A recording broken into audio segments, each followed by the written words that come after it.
ইংরেজি মাস অনুযায়ী আমরা দুনিয়ার কাজকর্ম সাপ্লাই দেই, আরবি মাস অনুযায়ী আমরা হজ করি, আমরা জাকাত দেই, আমরা ঈদুল ফিতর করি, ঈদুল আজহা করি, শবে বরাত পালন করি, শবে কদর পালন করি, শাবান মাসের রোজা রাখি, এটা দিয়ে ইফতারি করি, এটা দিয়ে আমরা সেহরি খাই। একটা জন্ম থেকে মৃত্যুর আগ পর্যন্ত মুসলমান যে আল্লাহ পাকের ইবাদত করে, এটার পূর্ণটার ভিত্তি হলো আরবি মাসের উপরে। তো সেই সুবাদে ইংলিশ মাস জানা এটা যেই রকম নিজের কাছে জরুরি মনে করছি, তার চাইতে শত শত গুণে, লাখ লাখ গুণে বেশি জরুরি মনে করার দরকার মুসলমানের কাছে আরবি 12টি মাসের নাম তার মুখস্থ করা। ঠিক না বেটি কথা বলেন? সূরাতুত তাওবার 36 নম্বর আয়াতে আল্লাহ পাক বলেন, ইন্না ইদ্দাতাশ শুহুর ইনদাল্লাহ 12 শাহরান ফি কিতাবিল্লাহ। মাসসমূহের গণনা আল্লাহ পাকের কিতাবের মধ্যে আল্লাহ পাকের কাছে 12 শাহরা, কয়টা? 12টা।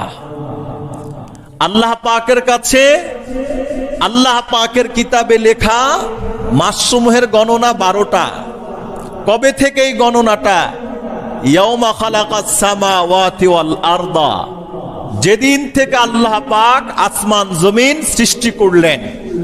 মিনহা আরবাআতুন হুরুম, 12 মাসের মধ্যে 4 মাস আল্লাহ পাকের কাছে বিশেষভাবে সম্মানিত। কয় মাস? 4 মাস আল্লাহ পাকের কাছে বিশেষভাবে সম্মানিত। আল্লাহ বলেন যালিকাদ দীনুল কাইয়িম। আল্লাহ পাক এই 12টি মাস যে ধর্মের মধ্যে দিয়েছেন, চন্দ্র মাসের হিসেবে একজন মানুষ আল্লাহ পাক এবং রসুলের বাতানো যত ইবাদত আছে চন্দ্র মাসের ভিত্তিতেই করে থাকে। যালিকাদ দীনুল কাইয়িম, এটাই সুপ্রতিষ্ঠিত, সুনির্ধারিত, সুনির্দিষ্ট, সুনির্বাচিত ধর্ম। কার কাছে? আল্লাহর কাছে। আল্লাহ বলেন ফালা তাজলিমু ফিহিন্না আনফুসাকুম, হে আমার পেয়ারা বান্দারা, বিশেষ করে এই 4 মাসে তোমরা নিজেদের উপর কোনো জুলুম করবা না, অন্যায় করবা না, অপরাধ করবা না। এটা হলো সূরাতুত তাওবার 36 নম্বর আয়াতের বেশিরভাগ অংশ। আরেকটু বাকি আছে। এই আয়াত থেকে এটা পাইলাম মাসসমূহের গণনা আল্লাহ পাকের কাছে কয়টা? 12টা। তার মধ্যে 4 মাস আল্লাহ পাকের কাছে বিশেষভাবে সম্মানিত।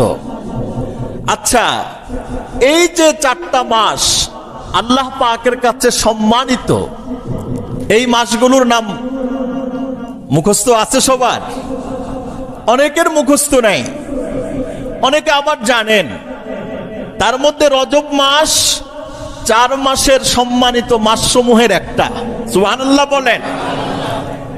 রমজান মাসের কথা কিন্তু 4 মাসে নেই। রমজান মাস হলো সাইয়্যিদুল আশহুর, 12 মাসের মধ্যে রমজান মাস হলো সরদার। আর সরদারের পরে এই 12 মাসের মধ্যে 4 মাস আল্লাহ পাক স্পেশালি ভাবে এটাকে একটা মর্যাদায় ভূষিত করেছেন। কবে থেকে এটা মর্যাদাবান হয়েছে? আসমান জমিনকে আল্লাহ যেদিন সৃষ্টি করলেন সেদিন থেকে এই 4 মাস আল্লাহ পাকের কাছে সম্মানিত, মর্যাদাবান। সুবহানাল্লাহ বলেন।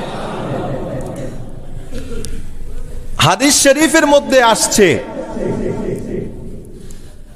বুখারী শরীফের 3197 নম্বর হাদিসের মধ্যে আসছে, হযরত আবু বকরা রাদিয়াল্লাহু তাআলা আনহুর বর্ণনা। রাসূলুল্লাহ সাল্লাল্লাহু আলাইহি ওয়াসাল্লাম খাতাবা ফি হাজ্জাতিহি, বিদায় হজের ভাষণে নবী করিম সাল্লাল্লাহু আলাইহি সাল্লাম বয়ান দিচ্ছিলেন, বক্তৃতা দিচ্ছিলেন। এক পর্যায়ে গিয়ে বললেন, ইন্না জামানা কাদ ইস্তাদারা কাহাইয়াতিহি ইয়াওমা খালাকাস সামাওয়াতি ওয়াল আরদ। যে কালের আবর্তনটা, এই যে এক মাস ঘুরে আরেক মাস আসে, ওই মাস চলে যায় আরেকটি মাস আসে, পূর্ণ বছর যে এই মাসগুলোর যে ঘূর্ণায়মান পরিস্থিতিটা, এটা আল্লাহ পাকের পক্ষ থেকে নির্ধারিত।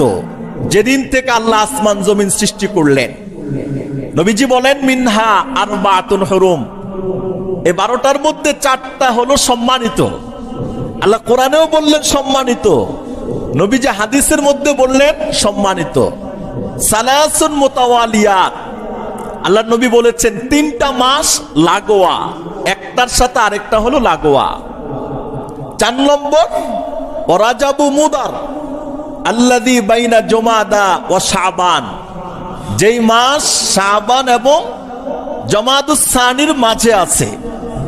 এবার আমরা 4টা মাস দেখি। 4 মাসের মধ্যে জিলকাদ, জিলহাজ, তারপরে কি মুহররম, এই 3টা মাস লাগোয়া। জিলকাদ, জিলহাজ, মুহররম। আবার মুহররম ঘুরে আসতে আসতে শাবানের আগের মাস যেটা রজব। এই 4টা মাস আল্লাহ পাকের কাছে স্পেশাল সম্মানিত। সুবহানাল্লাহ বলেন। এবার মনে থাকবে তো, রজব, জিলকাদ, জিলহাজ, মুহররম। আবার বলেন তো, মুহররম। সবাই বলেন, জিলকাদ, জিলহাজ, মুহররম। এই যে আপনি পড়ছেন বা বলছেন, দিনের জন্যে আপনার যদি এই 4টা নাম মুখস্থ করতে যদি কারো 4 ঘন্টাও লেগে যায়, এই যে আপনি 4 ঘন্টা 4টা নাম মুখস্থ রাখার জন্য চেষ্টা করছেন, আপনি নফল নামাজ পড়লে যে সওয়াব, নফল রোজা রাখলে যে সওয়াব, নফল দান করলে যে সওয়াব, দিনের মাসলা মাসাইল শিখতে গিয়ে যত সেকেন্ড আপনার ব্যয় হবে, প্রত্যেক সেকেন্ডে সেকেন্ডে আল্লাহ পাক আপনার আমার আমল নামায় নফল ইবাদতের সওয়াব লিখে দেন। 4 মাস রজব, জিলকাদ, জিলহাজ, মুহররম।